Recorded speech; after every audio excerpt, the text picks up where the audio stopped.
que viajó a este último simposio científico y nos va a comentar todas las novedades. Bueno, no sé si todas, muchas. Bueno, vamos a ver. Claro. Estamos todos como con ansiedad de saber qué pasa.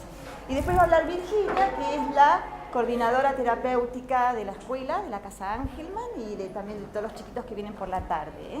Ella va a hablar más que nada sobre todo lo que es terapéutico y Enrique más lo que es científico.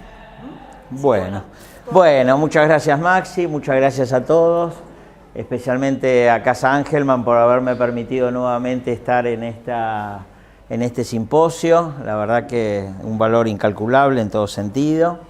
Fueron muchos días de jornadas, así que poner todo en estas horas es imposible, ¿no? Y los 2 días y medio de lo científico, también. Pero bueno, yo puse lo que me pareció como más significativo desde el punto de vista de lo que se está trabajando en la parte de investigación, del conocimiento de las dificultades madurativas de los chicos con síndrome de Angelman, ¿sí? Como siempre, uno de los lemas de la fundación dice: no podemos hablar, pero tenemos mucho que decir, y de alguna manera sintetiza esta idea de que, si bien, como vamos a ver después, hay uno cada 12.000 a 20.000 nacimientos que tienen este trastorno genético llamado síndrome de Angelman, se ha transformado el síndrome de Angelman como una especie de lo que se llama paradigma, como lo más interesante o lo más importante para entender muchos de los problemas madurativos que suceden en otras condiciones, porque, como ustedes saben, los chicos con síndrome de Angelman tienen epilepsia, y la epilepsia es del 1% de la población general.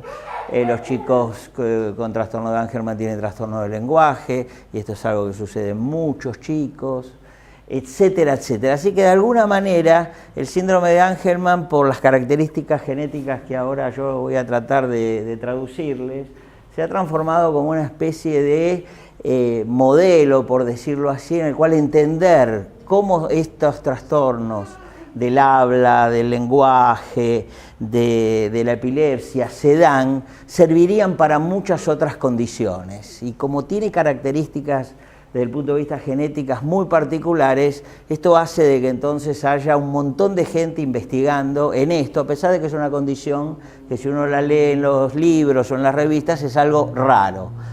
O sea, si bien lo raro no quiere decir que no nos importe de ninguna manera, siempre es muy difícil, ¿no?, desde el punto de vista médico, ocuparse de aquello que es más raro cuando hay condiciones mucho más frecuentes que nos demandan desde la clínica todos los días. Pero vuelvo a decir, el síndrome de Angelman es como una especie de paradigma que ha concitado a muchos investigadores, como vamos a ver.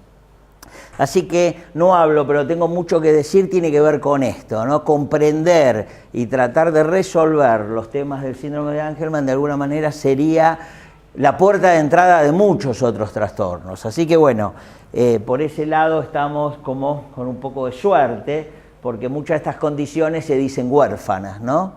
Incluso hay una sociedad que quizás ustedes escucharon, digamos, de enfermedades huérfanas, porque son pocos, entonces nadie investiga, nadie pone dinero, nadie se ocupa tanto, mientras que, insisto, en esta condición la situación es exactamente lo opuesto.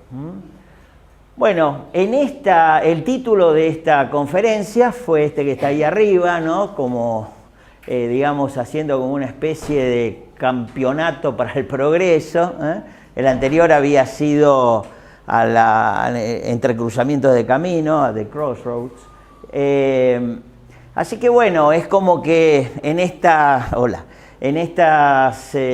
2 años, lo que quieren este título registrar es más que nada muchos de estos avances que se van viendo.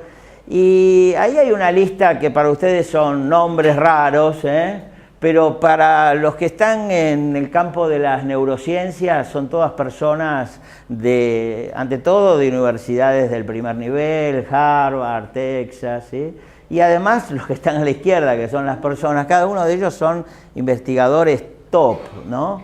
Así que realmente congregar en unos cuantos días a todos estos investigadores que tienen además laboratorios, que tienen muchas personas detrás de ellos y millones de dólares que están investigando. Así que en este pedacito hay como una especie de nata, o sea, de lo más, digamos, granado de las neurociencias en el mundo. Incluso este doctor, que fue el primero que abrió la conferencia, es de la Universidad de Erasmus, que es de Bélgica. Así que bueno, de alguna manera, y él es el director de todo un grupo de laboratorios que son todos europeos. Así que bueno, de alguna manera esto era lo que pasaba. Lo que sí es cierto, y quizás es bueno destacarlo, es que acá no está Weaver, que para los que en este tema de síndrome de Angelman han ido escuchando, ha sido una persona muy mencionada, etcétera, etcétera. Y bueno, yo después voy a ver cómo les digo lo que me parece. Pero bueno, Weaver fue invitado y según los organizadores, como no tenía resultados, no fue. Esa es la palabra oficial. Aunque fueron algunos de sus investigadores más jóvenes de esta Universidad de Florida del Sur, en el cual él está a cargo. Vamos a ver que muchos que a veces, esto me lo han preguntado, para mí era medio obvio, pero la mayoría de estos son doctores, pero vemos que dice PhD. PhD quiere decir que son doctores en biología molecular o en ingeniería molecular o en genética o en un montón de otras cosas, ¿no? O sea, no son médicos, son investigadores. Algunos son médicos, como el doctor Williams, que no estaba en esta primera parte científica, o esta doctora de Baylor, que lo que dice MD son medical doctor. ¿Qué quiere decir? Que son todas personas que están trabajando a nivel de investigación, ¿sí? Y muchas de las cosas que ellos terminan dilucidando, después van a entrar en el terreno de la medicina, de los médicos, de nosotros que son los que lo tenemos que de alguna manera trasladar. Así que nos da una idea que esto es como de una ciencia bien básica, no de una ciencia, digamos, más clínica. Cuando vea epilepsia, vamos a ver que hay otros de los que expusieron que sí son médicos. Bien. Entonces, de lo que vamos a hablar, y yo voy a tratar de sintetizarse, es algo que ya la otra vez lo mostré, pero esto que se mueve es el ADN, ¿sí? El ADN, ustedes ven dos hélices, que son las que están más verdecitas, y estas verdecitas con naranja están unidas por otras que tienen azul y blanco, que son como puentes, ¿eh? El ADN, o este doble hélice, esto es algo que ya se conoce hace muchas décadas, fue descrito por Watson y Crick, que mereció en su momento un premio Nobel, porque lo que denota es que en estas partecitas están los genes, ¿sí? Y los genes están unidos de una manera particular, cada uno de estos puentecitos y demás, de una manera porque ese es el código secreto de la vida. Genes tienen las plantas, genes tienen los animales, es decir, la vida evolucionó a partir de estas moléculas. Y estas moléculas lo que tienen de maravilloso es que tienen como un código de barra, ¿vio? Cuando uno va al supermercado y ya pone tac. O sea, cada una de ellas cuando es leída genera una información que se traduce en proteínas, y la proteína es lo que nos constituye. Así que lo que uno es no es algo estático, sino lo que uno es el producto cambiante de lo que continuamente esta base genética nos va diciendo. No sé si soy claro. Es decir, somos hasta por ahí nomás. Si los genes nos cambian, empezamos a ser distintos. Por ejemplo, vamos a ver que una de las sustancias, digamos, propuestas para cambiar estos genes es una medicina que se utiliza para el cáncer. Porque bueno, el cáncer es una enfermedad de los genes, que son genes que en vez de producir algo normal van a producir algo anormal. Así que bueno, estas cosas, ¿cómo puede ser que una medicación oncológica se pueda usar para una condición como el síndrome de Angelman? Bueno, el secreto está acá, porque modifican los genes, o tratan de modificar estos genes.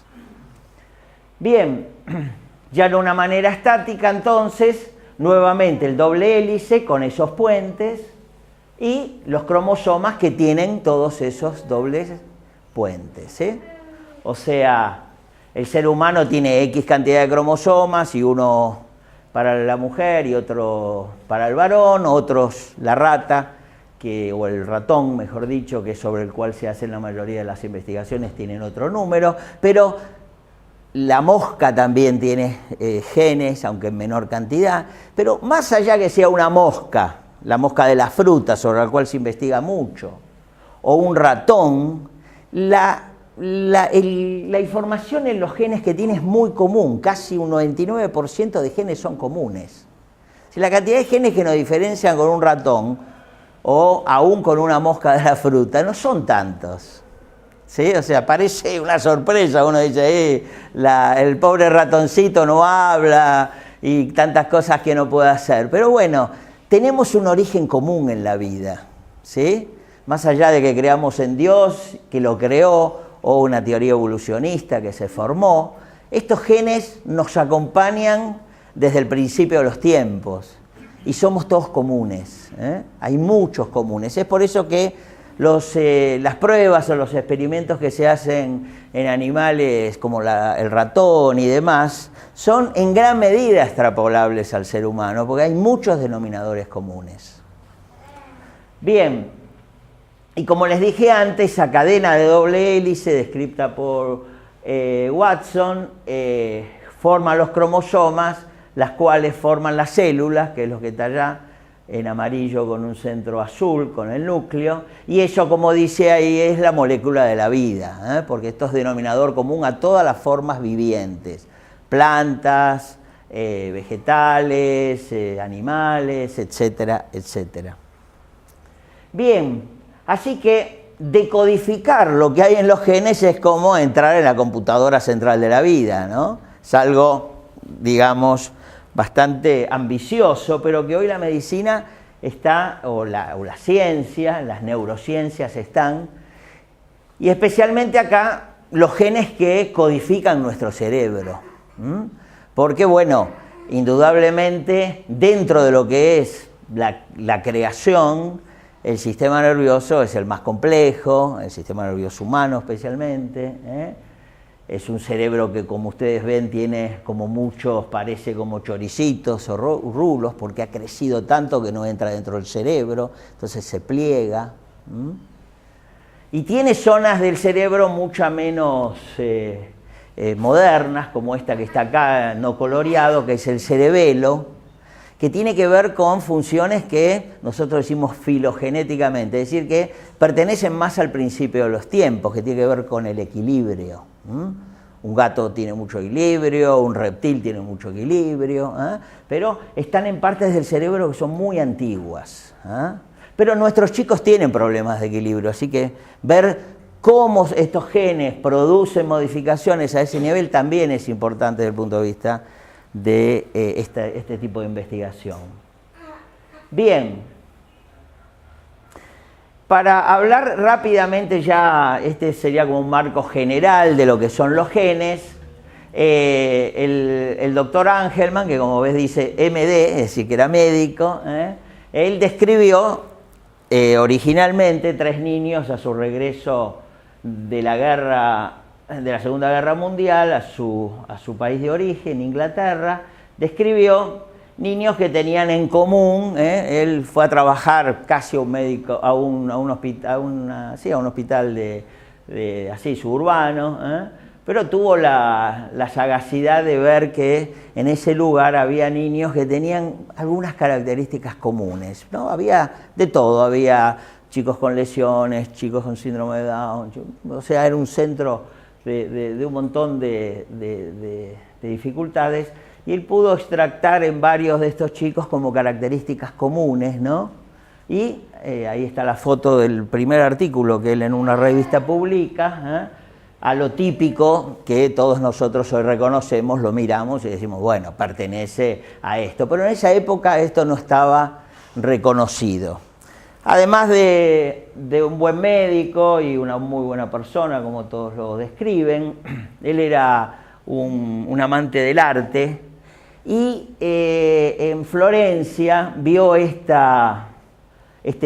cuadro en un museo en el cual él dijo que se ve que los artistas ya habían identificado estas características diferentes, como ha pasado mucho en la historia de la medicina, ¿no? Uno de repente agarra un cuadro de unos cuantos siglos atrás y aparece que alguien pintó un niño que en ese momento no tenía nombre, pero que retrospectivamente a él le pareció, ahí en el Museo de Castelvecchio, y dice el niño con un puppet. Puppet quiere decir ¿cómo? Marioneta, ahí está, perfecto. La marioneta. Y le pareció como muy similar por la forma de caminar de nuestros niños, ¿no? Que tienen esa marcha desorganizada. Entonces, como el cuadro era el niño con la marioneta, él le puso, y son tan alegres, le puso al síndrome Happy Puppet, quiere decir marioneta feliz, ¿sí? Que, bueno, es un nombre un poco peyorativo si uno lo mira desde ese lado, pero como una persona visual como él, que él se ve le gustaba la pintura y enseguida se dio cuenta entre cientos de personas con discapacidades cuáles tenían algo en común, se ve que él le pescó la idea de esa forma de caminar, de reírse y demás, y entonces describió en el año 65 en una revista de neurología infantil, que es esa que está ahí, esta Happy Puppet Syndrome, es decir que bueno, eran chicos que tenían eso, y lo describió con la marcha particular, con la forma de reírse y con el desarrollo madurativo tan lento que no hablaban. O sea que esa fue la primera descripción en la cual le puso un nombre en el 65. ¿Sí? Bastante tiempo después, ya unos genetistas, como el doctor Williams, que todos conocemos, y el doctor Frías, hacen como un estudio mucho más profundo, describen un montón de características asociadas, la epilepsia, las formas del rostro, el occipucio, la parte posterior que es más bien aplanada y demás. Y la verdad que tanto Frías y mucho más Williams, que es el que más se dedicó a esto, hay que reconocerles la hombría de bien, porque le podrían haber puesto síndrome de Williams por el nombre de él, porque fue el que publicó casi todo. Pero bueno, la verdad que él reconoció que Angelman había sido quien originalmente esto lo hizo, eran solo 3 casos y ellos publican decenas. Y además por este tema peyorativo que les pareció que Happy Puppet era una palabra que daba lugar un poco a que para una persona no era un buen calificativo, ¿no? Aunque lo entendieron bien a Angelman y lo reconocieron, y entonces en honor a Angelman le ponen síndrome de Angelman, que es el nombre que desde el 82, digamos, todos conocemos. De todas formas era algo raro, ¿no? O sea, siempre ha sido algo muy raro. Acá lo vemos, 1 en 12.000, por ejemplo, epilepsia es 1%, un poco menos, autismo es 1%, los chicos hiperactivos es 5%, o sea, estamos hablando 1 en 12.000, son condiciones raras, como se dicen desde el punto de vista estadístico, ¿sí? Pero bueno, esto raro del 65... Como vemos, en el 87, el avance de la genética empezó a hacernos a entender de que todo lo que veían los genetistas, como el mismo síndrome de Down, que fue descrito por Down, a principios a fines del siglo XIX, de repente alguien estudió los genes y dijo, esto corresponde a esto. Y ese un gran avance en el año 1987, porque de esos cromosomas, de esas dobles hélices que yo le mencionaba, se describe en el 15, en uno de estos cromosomas, que falta una partecita, que es esa Q1113. Quiere decir que falta una partecita en un número muy importante de chicos con síndrome de Angelman, y cuando falta en genética lo llamamos deleción. Es decir, que está como en la computadora, delete, una parte que falta, quiere decir borrada, ¿eh? Así que bueno, gran avance. Acá vemos como una especie de seguidilla, ¿no? De repente alguien en el 91, no tantos años después, es decir, fíjense todos los tiempos que pasaron, ¿no? Entre el 65, el 82, de repente en pocos años alguien dice, bueno, pero pueden faltar las dos partecitas y venir todos los genes de ese lugar del parte del padre, que es esta disomía uniparental, es decir, que no es que está faltando una partecita, esa del 15, sino que ahora no está ninguna por parte del padre. O puede ser, bueno, en el 92 se hace un gran avance respecto a la detección genética por estos test de metilación que identifican tanto el síndrome de Angelman como el síndrome de Prader-Willi, que es este de PWS, que tiene en común el mismo cromosoma, aunque por un mecanismo diferente, ¿sí? Y en el año 97 y 92 de alguna manera se entiende de que dentro de toda esta región el crítico es este, es el gen dentro de este pedacito que falta, que es entre el 11 y el 13, este gen que se llama V3A, que es de alguna manera el gen responsable de todos los síntomas que suceden, o gran parte de todos los síntomas que pasan en el síndrome de Angelman. Así que, y bueno, y que esa partecita que se rompe en unos espacios muy comunes, que son esos que están ahí, que bueno, no vamos a entrar en detalle para no alargar demasiado la charla. Así que bueno, esto es lo que pasa entonces en un normal, que es a la izquierda, en el gen materno, que es el rosa, y el paterno, que es el azul, ¿sí? En el normal vemos que en las que son no neuronas, es decir, no los genes que forman el sistema nervioso, ¿eh? Hay uno que normalmente existe pero no funciona, este es el del padre, y normalmente el que funciona es el de la madre. ¿De acuerdo? Mientras que en el cuerpo, para el resto, los dos están activos. Es decir, hay un mecanismo que se llama de imprinting. ¿Qué es esto? Que está ahí, que es un mecanismo por el cual hace que los genes están, pero están lo que se denominan silenciados. Es decir, están ahí, pero por alguna razón muy importante, porque hay muchos genes silenciados, evolutivamente, solo funciona normalmente, que es este de la izquierda, el gen materno. Ahora, si el gen materno, que está en rosa, falta, y el gen paterno está, pero está silenciado, esta actividad está no funcionante. Es decir, todos los genes que están en ese pedacito no transmiten la información, no le dicen al otro, bueno, hay que hacer la proteína de esta manera, hay que hacer esto como lo otro. Es decir, falta una parte de la información, ¿sí?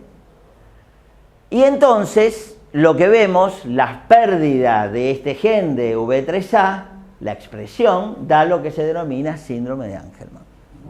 ¿Está claro? Es decir que el 75% de los niños que tienen síndrome de Angelman tienen deleción, que es la forma más común. Y el mecanismo por el cual esto se da es porque el gen materno no está y el gen paterno que está no está en acción. Así que bueno, ahí está un niño con una niña con síndrome de Angelman. Vemos los lugares donde falta y arriba está el cromosoma número 15, la región está un poquitito cortado, allá arriba en amarillo. Esto sería todo lo que le falta, todos los genes que hay en esa parte que no está. Todas estas cuadraditos son genes que están en ese segmento, ¿de acuerdo? Entonces, si falta todo esto, que sería un caso de deleción, tenemos un síndrome de Angelman. O si los dos vienen del lado paterno, también tenemos un síndrome de Angelman. O si este gen está, pero de alguna manera no se está activado porque el que lo tiene que poner en marcha está alterado, también tiene un síndrome de Angelman. Es decir, o directamente que el que falte sea el V3A. Es decir, son todos los subtipos de síndrome de Angelman, que son más raros, pero que todos tienen en común que el V3A no funciona. No está, o si está no funciona, o no está activado. ¿Está claro? Así que bueno, todos explican lo mismo. Lo que vemos en los niños, que es muy común, si bien no son iguales, un UPD no es igual que una deleción, pero bueno, en común todos se llaman síndrome de Angelman por estas características comunes. Si me quiere preguntar algo, por favor, no tengo problemas. Sí, ¿cómo no? ¿Que determina los distintos grados, o sea, la severidad? Bueno, un poco sí. Por ejemplo, sabemos que chicos con UPD tienen más grado de comunicación, tienen un poco menos de epilepsia y quizás eso complica. Un poco sí. Sí, ahí hay una discusión. Cuánto aporta la genética y cuánto algunas cosas que nosotros llamamos del desarrollo. Pero lo que sí está claro es que epilepsia complica esto. ¿Sí? Cuando más epilepsia tiene. Claro. Está bien y gracias por la pregunta, porque yo no mencioné todas estas letritas que para quienes no la conocen son letras y números, pero todos estos que dice GA tiene que ver con que ahí se informa sobre unos tipos de información en nuestro cerebro que es el GABA, que es un neurotransmisor. Nuestro cerebro funciona por sustancias químicas y hay como dos importantes, una que frena y otra que acelera. ¿Sí? El GABA es el inhibidor y el glutamato es el que activa. Si falta el GABA, es decir, hay menos frenos, hay más acción. Y la epilepsia es en parte o en gran parte responsable porque los receptores GABA están funcionando mal. Es decir, todo lo que es inhibitorio falta el freno, por lo tanto el cerebro está como excitado, ¿no? Y esto sería la traducción de la epilepsia. Ahora, los modelos animales de síndrome de Angelman para la investigación, la mayoría no incluyen, justamente por esto, y está buena la pregunta, para evitar las complicaciones de otra condición. Entonces, cuando vamos a ver ahora en unos minutos cuál es el modelo sobre el cual se investiga, es fundamentalmente sacando este gen en el cromosoma 15. ¿Sí? O sea, lo que ha hecho, y es el avance de los últimos años, la genética y las neurociencias, es poder sacar un gen en un animal. Entonces ahora vamos a tener un animal que tiene lo mismo que un Angelman, es decir, le falta el V3A. ¿Está claro? Y eso se llama knockout, se llama ratón knockout, es decir, le sacan esto, le vuelan el gen. Por lo tanto, ese ratón es igual que un niño con síndrome de Angelman, es un ratón con las mismas características genéticas. Y vamos a ver que tienen las mismas características conductuales y cognitivas, a nivel de lo que es un ratón. Sí, a nivel de lo que es un ratón, obvio. Sí. No, bueno, está claro, ¿no? O sea, no. Pero vamos a ver que no hay tantas diferencias, que no son, que volvemos al ratón y al ser humano. Vamos a ver que las diferencias están, bueno, esos son los diferentes tipos. Así que bueno, se cortó lamentablemente, no sé por qué. Pero ahí vemos, en el normal tenemos dos cartelitos, la persona de la izquierda y la de la derecha.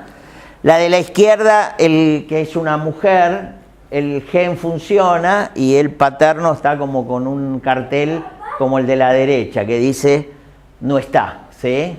En la de lesión, el de la mujer no está, que es el de la izquierda entonces. y el del padre no funciona. Cuando hay defectos del imprinting o la disomía, los dos vienen del lado paterno y están frenados, ¿sí?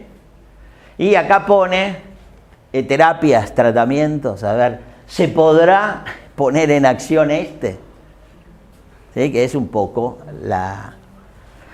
Bueno, un gran avance para este tratamiento, bueno, ahí está entonces el gen, porque el gen no solamente se lo ha reconocido de muchas maneras, sino como es desde el punto de vista de su estructura química, digamos, que es este es el gen, el V3A, que genera, lo que es importante, una proteína que funciona como una enzima que destruye otras proteínas. Es decir, en el síndrome de Angelman la falta de este gen es que las proteínas entran dentro del cuerpo como en una especie, especialmente en el cerebro, en una especie de, como si hubiera una especie de gran problema de comunicación y de degradación de proteínas, están como acumuladas, no cumplen su función normal, ¿sí? Ahora lo vamos a ver. Así que bueno, ahí está, ese es el gen. Lo que hace normalmente el gen es que las proteínas, que son estas bolitas que están acá, se van transformando, modificando para hacer que el organismo esté normal. Al faltar, esto no se produce y el cerebro es diferente, el equilibrio es diferente, etcétera, etcétera. Es decir que ese sería el camino químico que llevó mucho tiempo reconocerlo y que son las bases de la investigación. ¿Por qué? Porque sobre estas proteínas acá vemos dos neuronas, para que las neuronas se comuniquen, como vemos acá una neurona se comunica con otra y transmitir la información, para que uno pueda hablar, para que uno pueda pensar, para que uno pueda sentir. Todo lo que uno pueda hacer de una determinada manera tiene que estar bien conectadas. Si la conexión es diferente, esta conexión que es así, por decirlo, armónica, no lo es, y entonces vemos en este caso los síntomas del síndrome de Angelman, ¿sí? Bueno, y estos serían los caminitos por el cual esos neurotransmisores y químicos, estos en el ratón normal, estas proteínas circulan y activan, no importa, pero hacen de que estén todos estos caminos químicos y sus receptores están todos perfectos, ¿sí? Es muy importante esto, lo que llama la calmodulina, porque el trabajo de Weaver tiene que ver con modificar esto, mientras que el trabajo de Philpott y otros es modificar directamente el gen. Vamos a ver qué pasa en el síndrome de Angelman. Síndrome de Angelman, no se produce una buena traducción de esta señal química a nivel ya dentro de la neurona, esto está dentro de la neurona, porque falta el gen, el V3A, y entonces todo el sistema de transmisión eléctrica en el cerebro es diferente. Entonces, el doctor Weaver trabaja sobre modificar este sistema, mientras que investigadores como Philpott tratan directamente de modificar el gen. Lo voy a explicar en un ratito, espero que... ¿Me van siguiendo hasta acá? Bueno. Entonces, nuevamente, abajo, arriba, es una neurona, son los lugarcitos, esos, ¿vieron que yo mostré esa patita? ¿Sí? En cuanto a esa patita con las conexiones donde la neurona se conecta una con la otra, si la formación del V3A lo permite, las conexiones se enriquecen y se hacen cada vez más intensas y hay aprendizaje, learning. Es decir, nosotros maduramos y aprendemos porque hay una serie de circuitos químicos que se hacen eficientes. En el caso del síndrome de Angelman, cuando falta el V3A, estos mecanismos parecidos al inicio quedan debilitados y hay menos aprendizaje y hay menos memoria, porque no están estas vías químicas de comunicación. Bien, y fundamentalmente hay dos zonas del cerebro que en los niños con síndrome de Angelman esto acontece, que es el hipocampo, que es esta parte del cerebro que tiene que ver con el aprendizaje, especialmente con la memoria espacial de donde uno está, mucho en el derecho, y en esta parte del cerebro que es el cerebelo, que como dijimos tiene que ver con el equilibrio. Así que dentro del sistema nervioso, las áreas más comprometidas en esta neurotransmisión son el hipocampo y el cerebelo. Este es el hipocampo, se llama hipocampo porque, como ven, tiene una formita de hipocampo, está en esta parte del cerebro. Si uno lo corta, nuestro cerebro por detrás de los ojos está ahí atrás. Todas nuestras memorias pasan por ahí, es de alguna manera la gran central de traducción de las memorias. Si una persona pierde esa parte del cerebro, como que no tiene nuevas memorias, todo es presente.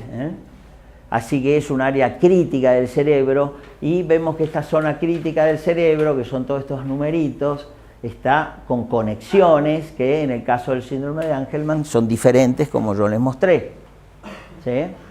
Fundamentalmente por esos transmisores que les mencionaba, que son estas pelotitas rojas que una neurona le transmite a la otra, y cuando viene la información eléctrica libera esta sustancia química, y del otro lado están los que recepcionan la información, que se llaman receptores. El receptor inhibitorio, que es el GABA, ¿se acuerdan que les decía? Es uno de los más afectados, ¿sí? Por eso la epilepsia es común, ¿sí? Y hay otro que yo les dije, el que acelera el glutamato, que está alterado en la calidad, y el glutamato sirve para la maduración, porque es el que acelera, que de alguna manera promueve, ¿sí? El gran cambio en los últimos 10 años se lo debemos al doctor Baudet de la Universidad de Baylor, de Texas, donde el doctor Bacchino forma parte de su departamento de genética, porque él fue el que pudo noquear al gen V3A, sacarlo, y generó dos animalitos que son ratones, el cual uno es normal, que tiene genéticamente pelaje oscuro, mientras que el que le falta solo el V3A es más claro, como sabemos que suceden en nuestros niños con síndrome de Down, y ahí con síndrome de Angelman, perdón. Y ahí vemos la diferencia genética por el tema de la metilación. Estos animalitos que solo les falta el gen V3A, cuando los exponen a pruebas de rendimiento, dos pruebas que acá menciono, las hacen diferentes que el que tiene el gen. Arriba tenemos las de equilibrio, a través de esta prueba que se llama Rotarot. Es un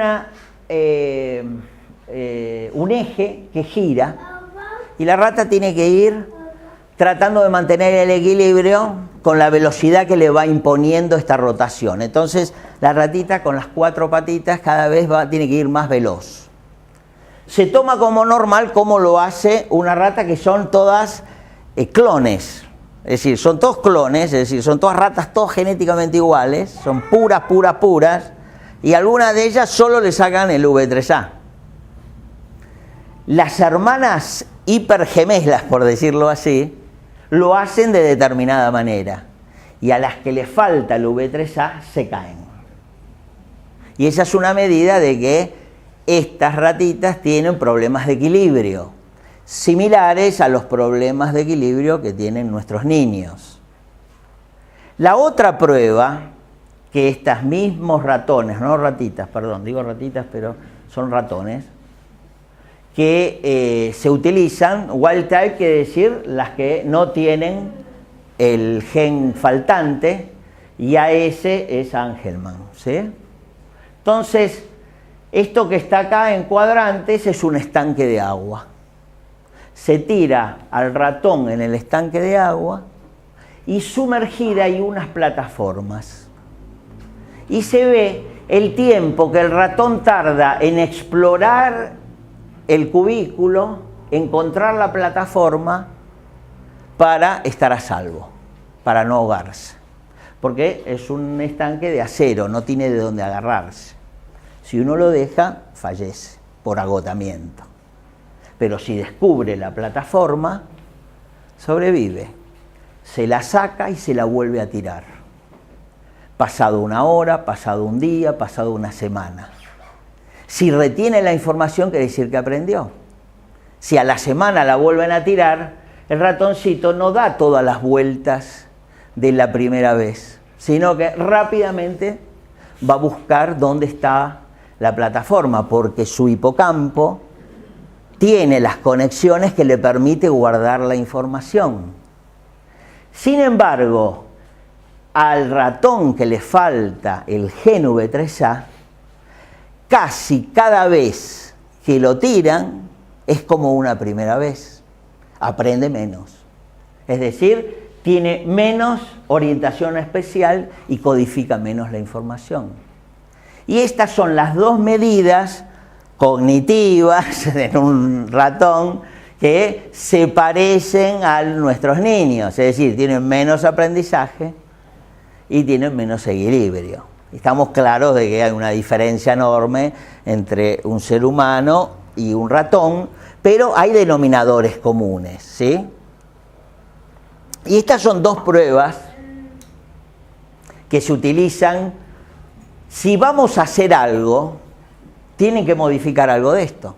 Es decir, cualquier tratamiento que uno proponga tiene que modificarse en el ratón.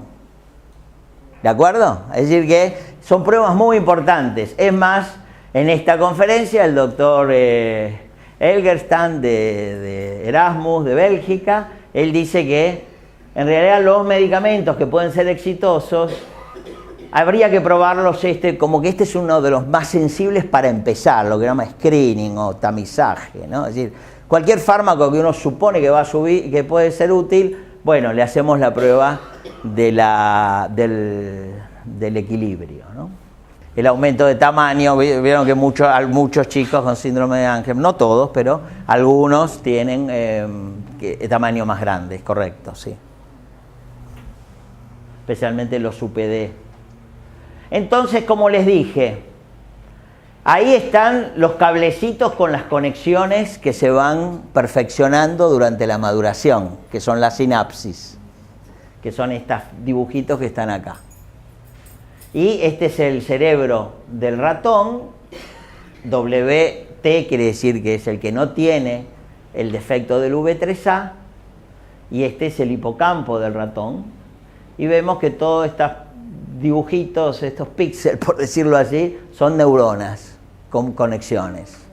Mientras que el ratón que le falta el V3A, que es este que está acá a la derecha, tiene un cerebro menos conectado y menos organizado. Es decir, el ratón no solamente en la prueba rinde diferente, sino que en la estructura de su cerebro es distinta. Es decir, es un ratón donde uno, desde el punto de vista del científico, puede ir investigando cuáles son las diferencias y dónde están. Es decir, rescue quiere decir rescate.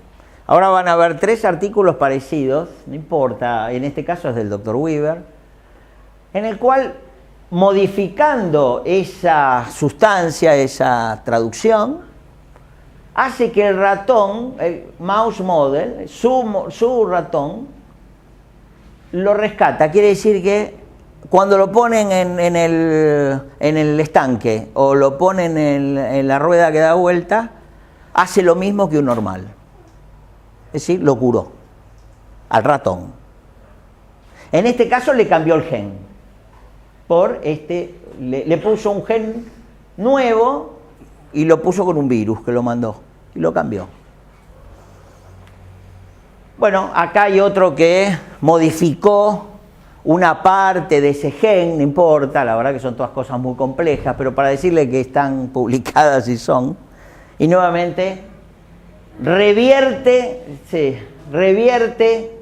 la alteración de aprendizaje. Es decir, el mismo ratón le ponen una sustancia dentro del cerebro que modifica los genes y la revierte. Lo vuelven a hacer las pruebas de aprendizaje y de equilibrio y se parecen más al normal que al ratón. Es decir, el ratón, el modelo de ratón, ¿no? O sea, expliquemos bien, no es una persona con síndrome de Angelman. El modelo de ratón, que se parece en todo lo que les dije, en el cerebro, en la anatomía, en cómo funciona el cerebro, etcétera, etcétera, se cura con estos tratamientos. Eso está, es así, eso no hay duda de eso. Sí, como han curado el síndrome de Down hace pocas semanas que salió en los diarios. No importa la edad de la criatura. No importa, del ratoncito. Sí, está bien la pregunta, en adultos, en ratones adultos. Creo que el anterior eran adultos, ¿no? ¿Le Weaver? ¿No dice ahí? No dice, pero creo que sí. Sí, pero es en adultos. 3 meses.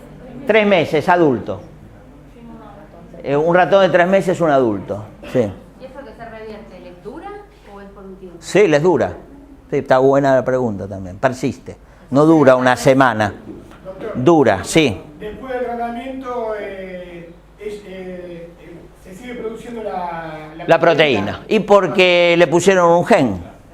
Es muy simple. Es igual si no tenés la pila, le pones la pila, funciona. Hasta ahora estamos hablando de ratones y de modelos animales y lo que es más importante, de tratar de reproducir algo que en el animal, de que se pueda dar por boca o se pueda dar de una manera que no mate a la persona, porque quizás le ponemos un virus de esto y le generamos un problema de otro tipo. ¿Hay escrito, hay alguna descripción de algún efecto colateral en esos ratones? ¿De esto, de cambiar el gen? No, nada. No, nada más que le tienen que inyectar adentro del cerebro y los matan para ver cómo está el cerebro.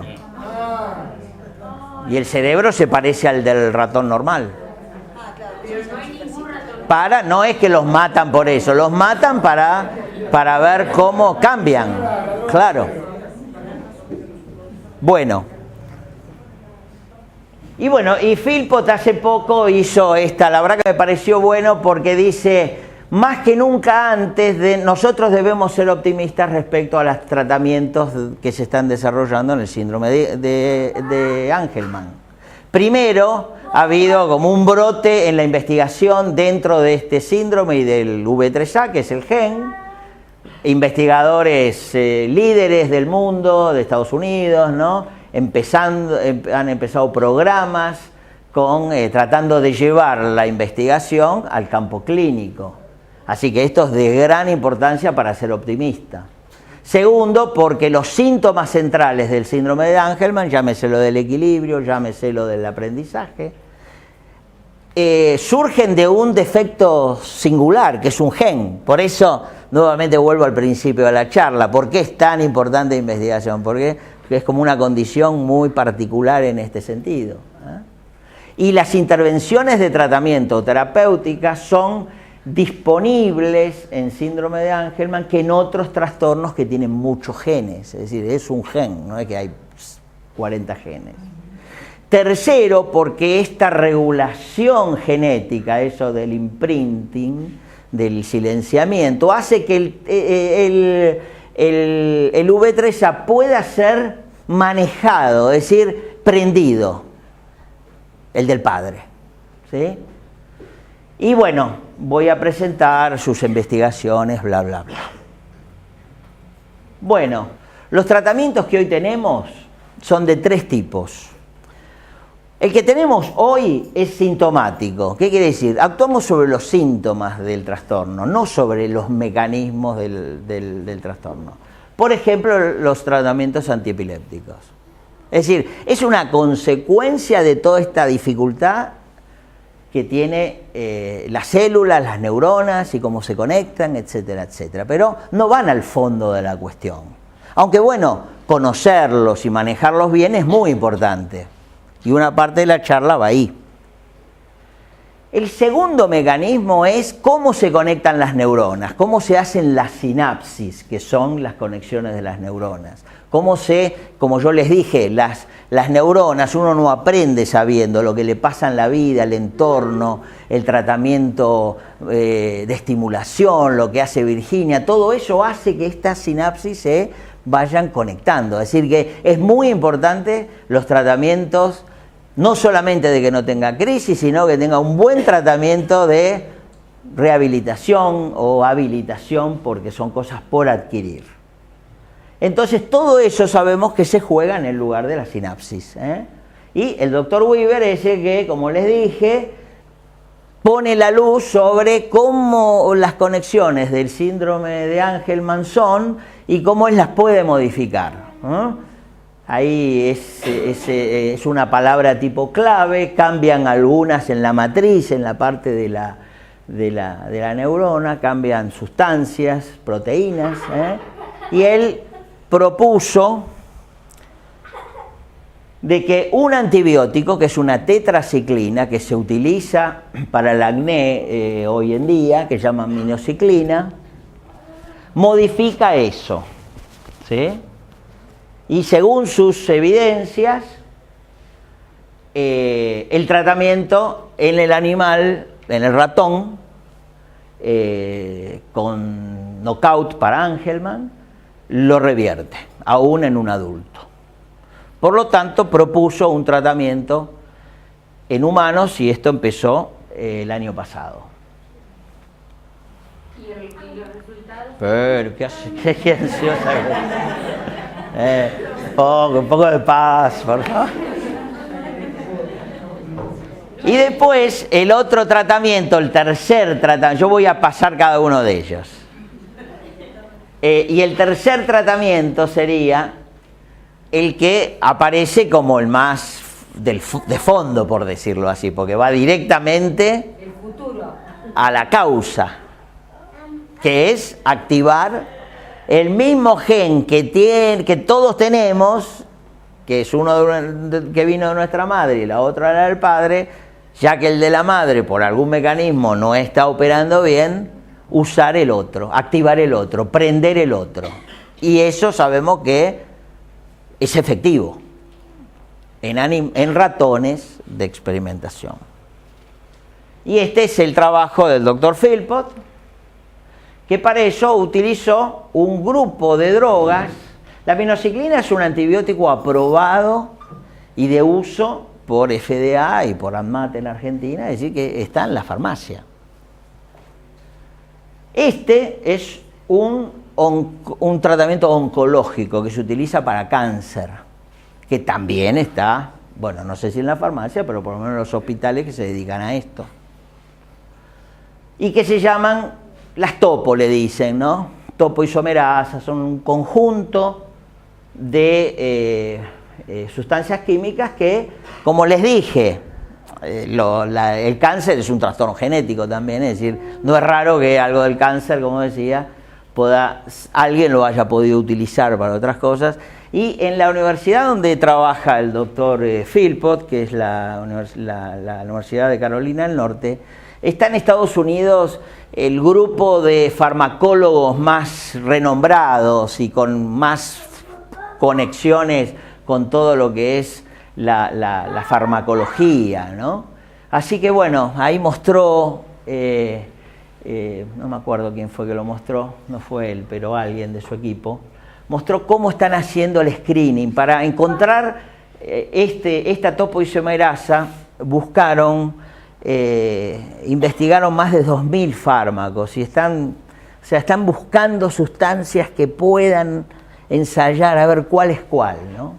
Así que este es un trabajo casi de hormiga, ¿eh? Pero bueno, está en el lugar del mundo que probablemente mejor pueden hacer eso. Yo creo probablemente no, seguro es el mejor lugar del mundo para hacerlo. Y el doctor Baudet, que fue el que, Baudet, él hizo el knockout de Angelman, es decir, es el autor, por así decirlo, del modelo animal.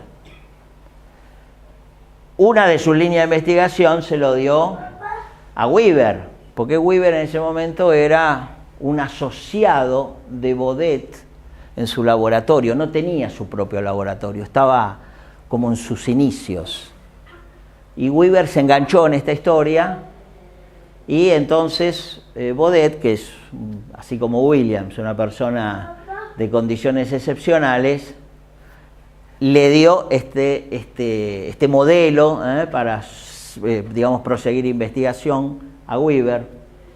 Pero el mismo Baudet, y esto pasó en este congreso, su grupo, describió algo que hasta ahora no había sido descrito, en esta misma línea, pero con resultados mucho más alentadores. Es un grupo que se llaman ASO, no importa, es la manera en que prenden el gen paterno. Y yo diría que fue como una de las noticias más importantes. Uno, porque viene del grupo de Baudet, que uno sabe por todo lo que es su línea de tratamiento, de investigación, lo que significa. Segundo, porque los resultados que mostró fueron muy, muy impactantes. Bien, de los tratamientos sintomáticos que en el Congreso se hablaron y que seguro a ustedes les resulta muy importante, es el de la epilepsia, ¿sí? Yo voy a cortar un poco, tenés que aguantar tu ansiedad, porque el 2 todavía falta, vamos a pasar por el 1, para volver, para hacer como una especie de suspenso, suspenso no, para seguir ese orden.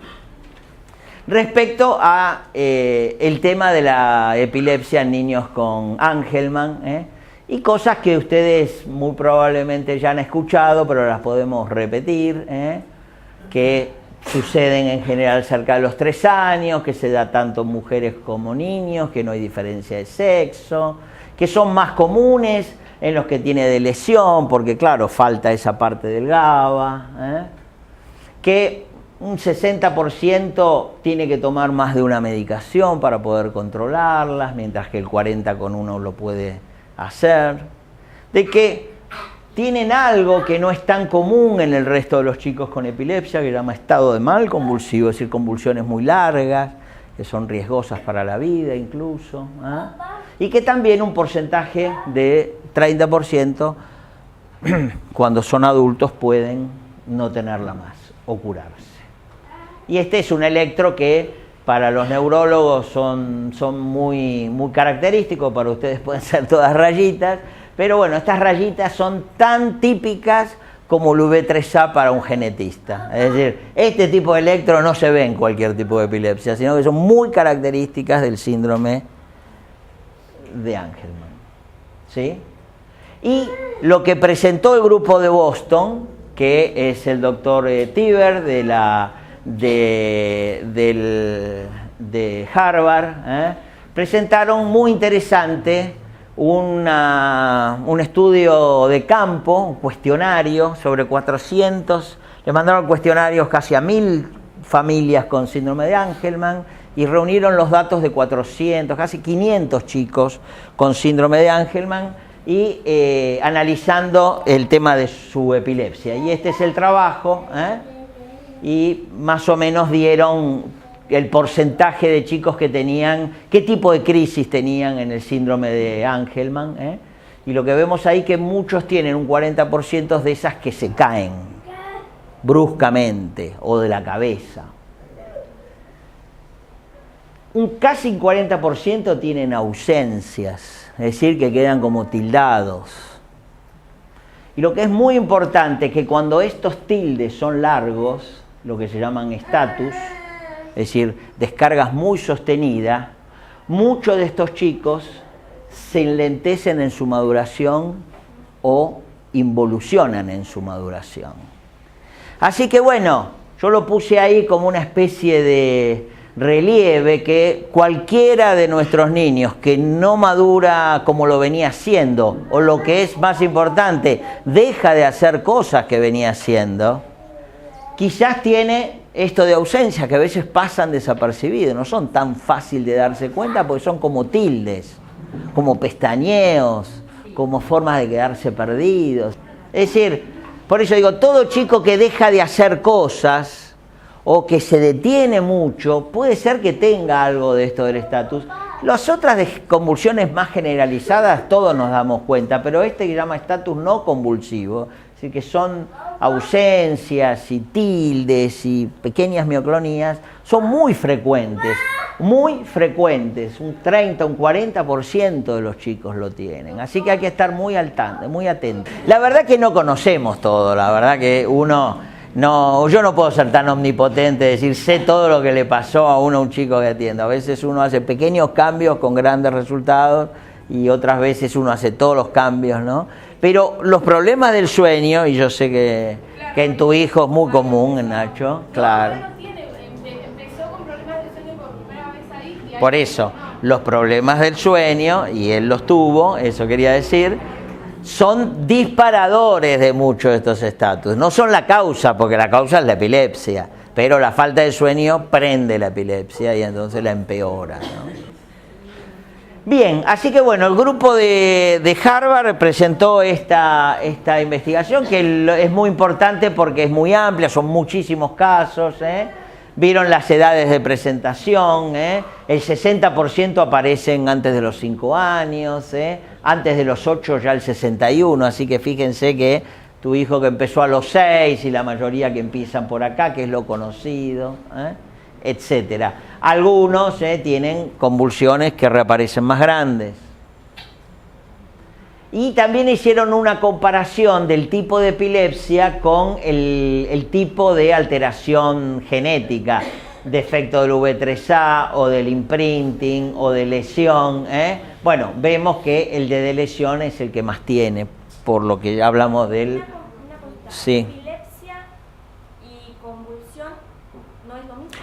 Bueno, no es lo mismo, todos podemos tener convulsiones, no todos somos epilépticos, ¿sí? Pero bueno, alguien que tiene epilepsia tiene convulsiones o crisis que son sinónimos, está bien. ¿Cómo se define la epilepsia?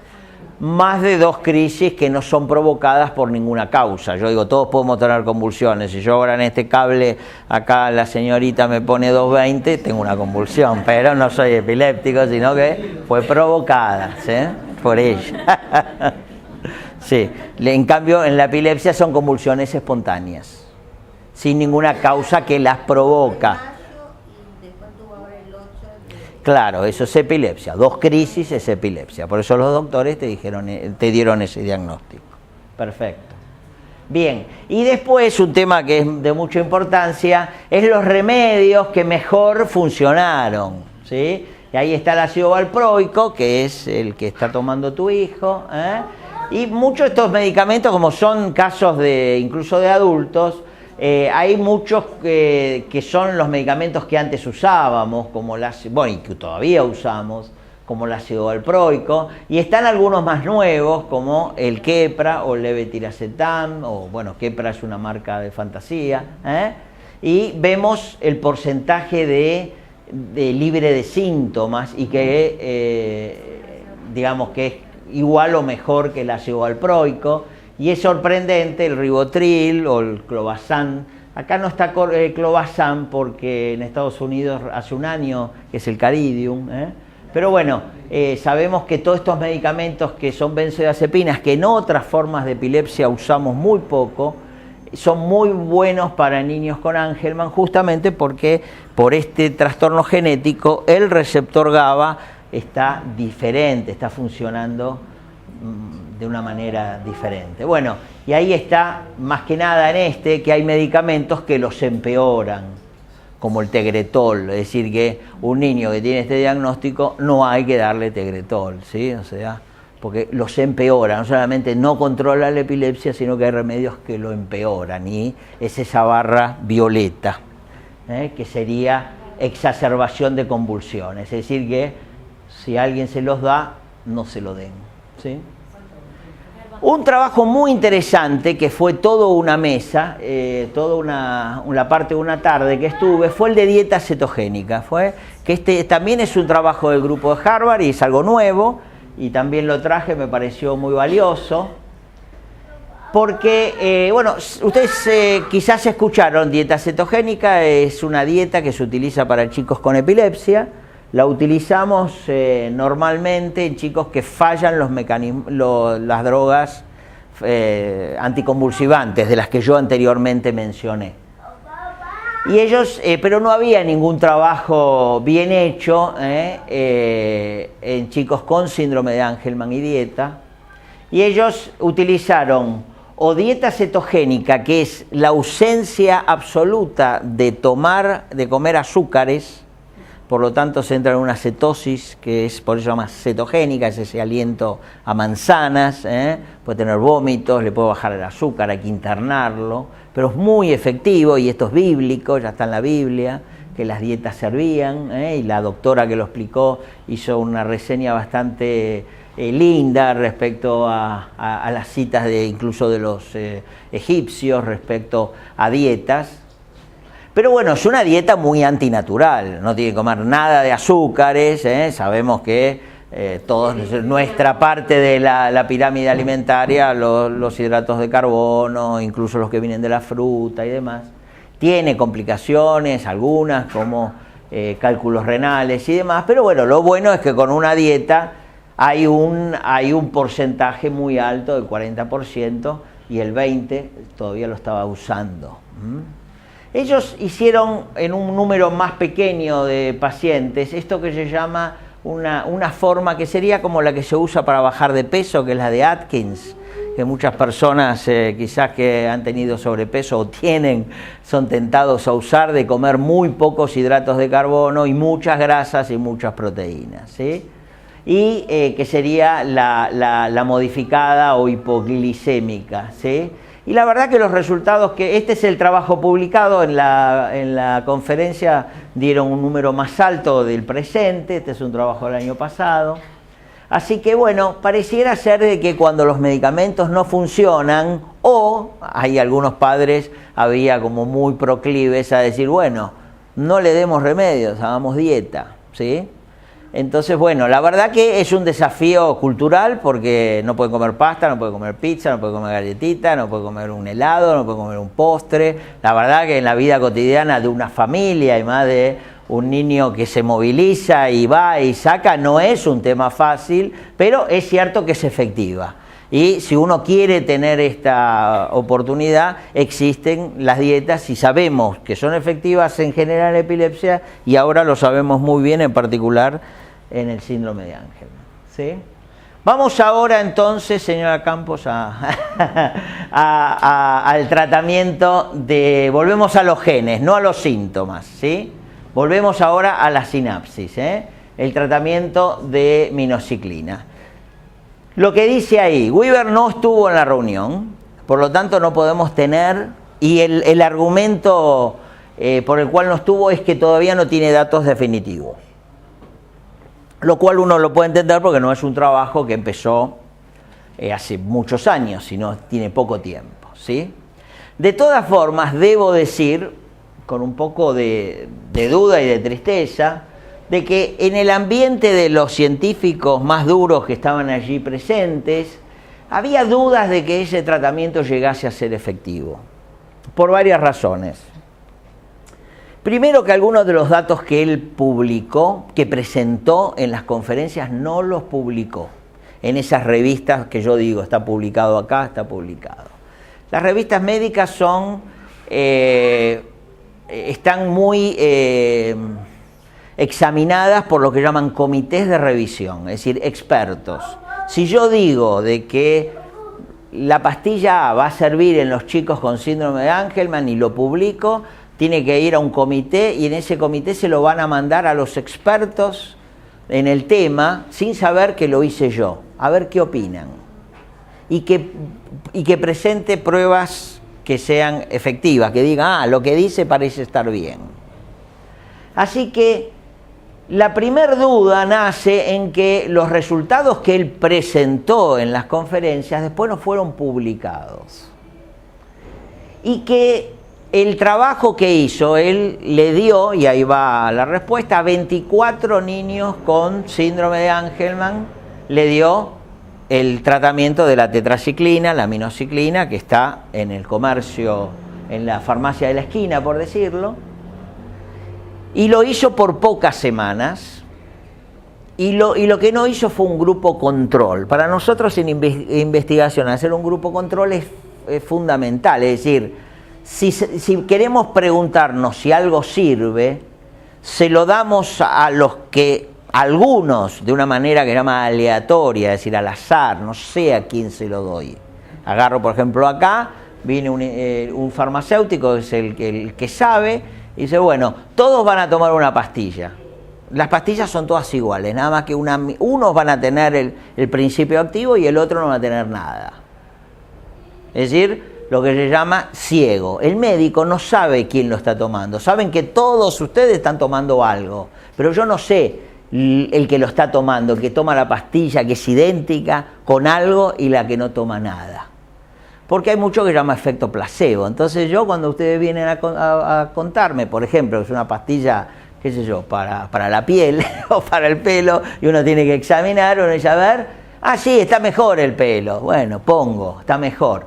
Después, cuando el trabajo termina, se ve si lo que yo dije que está mejor coinciden con los del tratamiento o no. Si la medicación sirve, indudablemente hay una coincidencia entre lo que uno observa, el médico y la familia, y la pastilla. Por ejemplo, todos los antiepilépticos se examinan así. Todos estos medicamentos sirven, no sirven, han pasado todos por ese método científico que es básico, con controles. El trabajo de Weber no tenía controles, es decir, que el único control eran los pacientes, como decían que estaban y como después estuvieron. Es decir, el control fueron ellos mismos. ¿Está claro? No está mal, pero científicamente tiene una debilidad. Y segundo, no fue publicado. Por lo tanto, no es que le observaron pelos y señas de cómo lo hizo. Y las pocas semanas que usó, hasta donde tenemos anécdotas, no son por lo menos espectaculares. No es que le cambiamos el gen y, como decíamos, esto ya funciona. Es decir, esa evidencia no está. Y lo que hay está en duda. No quiere decir que no. Si uno entra en la página de FAST, que es el otro grupo, no de la ASF, sino otro grupo para, digamos, terapéutica, ellos están todavía como muy entusiastas con que esto va a funcionar. Dios quiera que sea así, porque la tetraciclina es una medicación económica, está ya aprobado en todos los lugares del mundo, tiene efectos adversos, pero ninguno tan graves como un tratamiento oncogénico, etcétera, etcétera. Así que, pero la verdad que nos quedamos con una especie de sabor amargo, o de íbamos a ver qué pasaba y no estuvo. Así que bueno, yo les tengo que transmitir esa sensación, no la desesperanza de que no sirve, pero tampoco la ilusión de que esto que estaba ahí ya está. Lamentablemente no. Perdón, sí. ¿Y qué edad es este grupo de...? Este eran de 4 a 12 años. ¿Probaron con ellos? Sí, probaron con ellos. ¿Cuánto tiempo? Trataron 8 semanas. 8 semanas. Sí. La idea es expandirlo a 100, que haya grupo control. Está bien, ¿no? La propuesta está buena. El tema es, bueno, uno se embarca, ¿quién lo va a pagar? ¿No? Porque en Estados Unidos no hay como un entusiasmo a decir vamos a hacer un trabajo nacional o qué sé yo. Estamos ahí, digo estamos porque probablemente en Buenos Aires, la Argentina puede ser un lugar donde se expandan, ¿no? Pero la verdad que, insisto, ¿quién va a pagar esto? Tiene que pasar por un comité de ética, porque le estamos dando un medicamento que no se lo daríamos a nuestros chicos. No sabemos si no tiene un efecto adverso, probablemente no, pero no está aprobado para su uso para eso. Así que debiéramos, si queremos hacerlo, tenemos que hacerlo bien y eventualmente tener todos los fondos para poder hacerlo, ¿no? Pero hasta ahora la respuesta de los lugares donde sí tienen dinero, donde están investigando, es esta. No hay datos definitivos y hay dudas. Serían las dos palabras que uno tiene que tener un poco flotando en la imaginación. ¿Sigo? Bien.